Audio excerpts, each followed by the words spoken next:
Assalamualaikum warahmatullahi wabarakatuh. Selamat siang Bapak Ali Tamrin, selaku dosen pengampu mata kuliah Lembaga Keuangan Syariah, dan juga teman-temanku semuanya.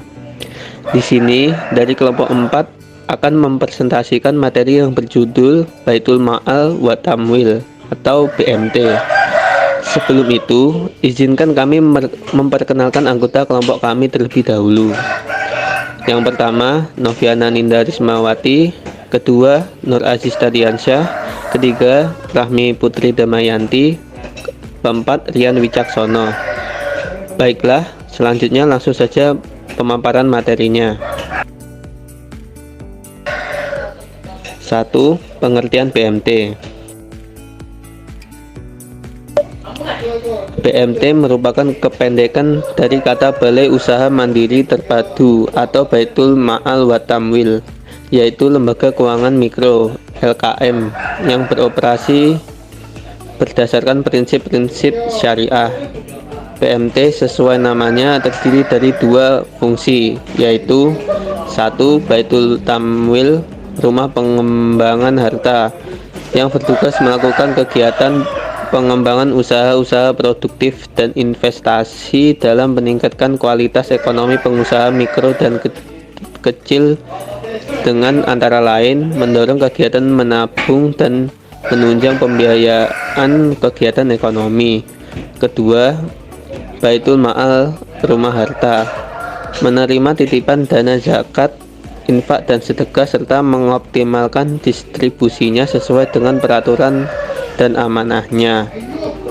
Baitul Ma'al wa Tamwil BMT atau disebut juga dengan Koperasi Syariah merupakan lembaga keuangan syariah yang berfungsi menghimpun dan menyalurkan dana kepada anggotanya dan biasanya beroperasi dalam skala mikro.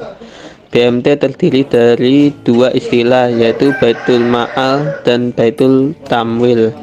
Baitul Ma'al merupakan istilah untuk organisasi yang berperan dalam mengumpulkan dan menyalurkan dana non-profit seperti zakat, infak, dan sedekah. Baitul Tamwil merupakan istilah untuk organisasi yang mengumpulkan dan menyalurkan dana komersial. Dengan demikian, BMT mempunyai peran ganda, yaitu fungsi sosial dan fungsi komersial. Asas dan prinsip dasar BMT atau Baitul Mal wa Tamwil. Asas dan prinsip dasar BMT atau Baitul Mal wa Tamwil. BMT didirikan dengan berasaskan pada masyarakat yang salam, yaitu penuh keselamatan, kedamaian, dan kesejahteraan. Prinsip dasar BMT adalah 1. Ahsan atau mutu hasil kerja terbaik, thayyiban atau terindah, ahsani amalah atau memuaskan semua pihak, dan sesuai dengan nilai-nilai salam atau keselamatan, kedamaian, dan kesejahteraan. 2. Barokah, artinya berdaya guna, berhasil guna, adanya penguatan jaringan, transparan, keterbukaan, dan bertanggung jawab sepenuhnya kepada masyarakat. 3. Spiritual communication, atau penguatan nilai rupiah. 4. Demokratis, partisipatif, dan inklusif. 5. Keadilan sosial dan kesetaraan gender non-diskriminatif. 6. Ramah lingkungan. 7. Peka dan bijak terhadap pengetahuan dan budaya lokal serta keanekaragaman budaya. 8. Memberdayakan masyarakat dengan meningkatkan kemampuan diri dan lembaga masyarakat lokal. 3. Pendiri dan permodalan BMT. Pendirian BMT. 1. Tata cara pendirian BMT. 1. Didirikan oleh minimal 20 orang. 2. Memiliki visi misi bagi pemberdayaan ekonomi umat yang beroperasi dengan prinsip-prinsip muamalah sesuai syariat Islam. Harus melibatkan tokoh masyarakat setempat. 4. Memiliki DPS atau Dewan Perwakilan Syariah. 5. Berbadan hukum. 6. Mempunyai tata tertib. 2. Adapun proses pendirian BMT sebagai berikut. 1. Inisiatif para pendiri untuk mendaftar BMT.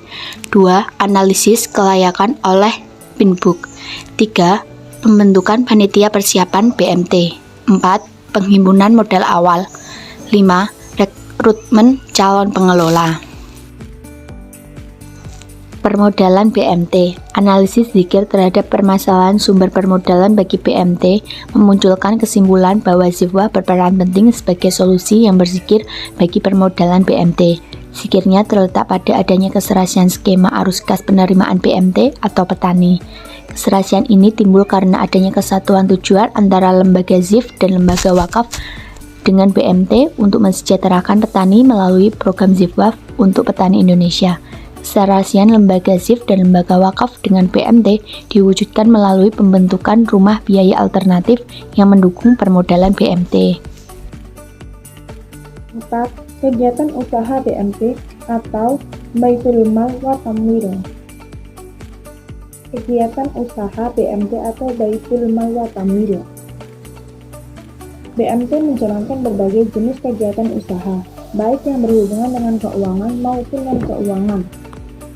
Pertama, penghimpunan dan zakat, infak dan sedekah untuk disalurkan ke para mustahik atau penerima dana zakat. Kedua, penghimpun dana BMT dengan mobilisasi dana dan mengembangkannya dalam aneka simpanan. Ketiga, penyaluran dana melalui kegiatan pembiayaan usaha mikro. 5. Kesehatan BMT. Kesehatan BMT. Tingkat kesehatan BMT adalah ukuran kinerja dan kualitas BMT dilihat dari faktor-faktor mempengaruhi kelancaran, keberhasilan, dan keberlangsungan utama BMT, baik untuk jangka pendek maupun jangka panjang. Sebuah BMT perlu diketahui tingkat kesehatannya karena BMT merupakan sebuah lembaga keuangan penduduk kegiatan ekonomi rakyat. BMT yang sehat akan aman, dipercaya, bermanfaat.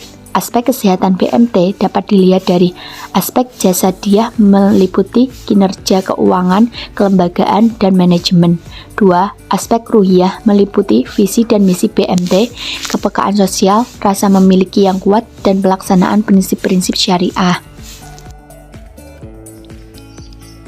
6. Kendala pengembangan BMT. Baitul Mal wa Tamwil atau BMT sebagai lembaga keuangan mikro yang tak lepas dari permasalahan-permasalahan yang terjadi. Saat ini banyak permasalahan-permasalahan yang dihadapi BMT, diantaranya permasalahan pengolahan manajemen, sumber daya manusia yang tidak profesional, produk-produk kurang inovatif, dan belum memaksimalkan digital. Meskipun begitu, banyak BMT masih dapat bertahan walau terdapat kendala baik eksternal maupun internal. BMT merupakan lembaga yang berfokus dalam peningkatan kesejahteraan masyarakat menengah ke bawah yang masih belum tersentuh oleh lembaga perbankan. Itulah mengapa BMT sampai saat ini masih dapat bertahan. BMT juga merupakan harapan dalam pertumbuhan ekonomi di Indonesia karena membantu pengusaha kecil dalam mengembangkan usahanya. Permasalahan internal yang terjadi di BMT adalah kurang profesionalnya sumber daya manusia karena sebuah lembaga yang baik ditentukan juga dengan sumber daya manusia yang baik juga. Banyak sumber daya manusia yang ada di BMT belum paham mengenai produk-produk yang ada di BMT dan BMT juga belum menerapkan sistem GCG.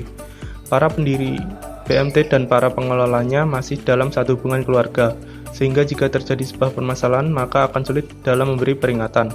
Dengan sumber daya yang kurang profesional tersebut membuat BMT mengalami kendala dalam menjalankan tugasnya. Permasalahan yang selanjutnya adalah kurang inovatifnya produk-produk yang ada di BMT. Seluruh produk-produk BMT hampir sama dengan perbankan, hanya berbeda cangkupan nasabahnya. Produk-produk BMT juga banyak yang belum memadai kebutuhan-kebutuhan yang terjadi di masyarakat, terutama masyarakat menengah ke bawah, sehingga masyarakat juga belum tertarik mengajukan pembiayaan kepada BMT. Permasalahan berikutnya adalah kurang memaksimalkan fasilitas berupa teknologi informasi.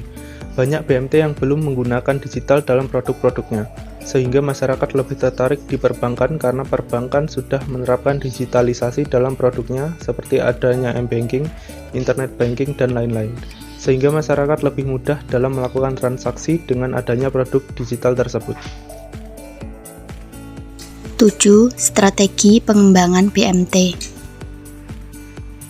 Strategi pengembangan BMT. Strategi yang diperlukan dalam pengembangan KSBS BMT Amanah adalah A. Mengembangkan pembukuan sesuai dengan sistem syariah dan lebih transparan dengan sistem bagi hasil.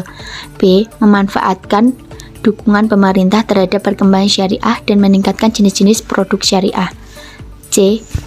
Dukungan pemerintah dapat digunakan untuk membenahi sistem teknologi dan informasi yang digunakan untuk semakin memberikan pelayanan yang baik pada masyarakat. D. Menjalin kemitraan dengan bank lainnya yang melakukan prinsip syariah untuk melakukan pelatihan dan pengembangan SDM di PTM Amanah Rai di Kota Medan. E. Mengadakan penyuluhan kepada masyarakat tentang sistem syariah di BMT dan juga sistem pembukuan syariah yang dimiliki oleh BMT Amanah Rai untuk membuka wawasan masyarakat tentang BMT Amanah Rai sekaligus mempromosikannya. F. Meningkatkan peran BMT melalui kebijakan pemberian kredit lunak dengan syarat ringan. G. Promosi tentang BMT yang memberlakukan pembukuan syariah. H. Membenahi sarana dan prasarana dalam bidang teknologi agar mampu bersaing dengan lembaga lainnya. Baiklah, sekian pemaparan materi dari kelompok kami. Ada kurang lebihnya mohon maaf. Wassalamualaikum warahmatullahi wabarakatuh.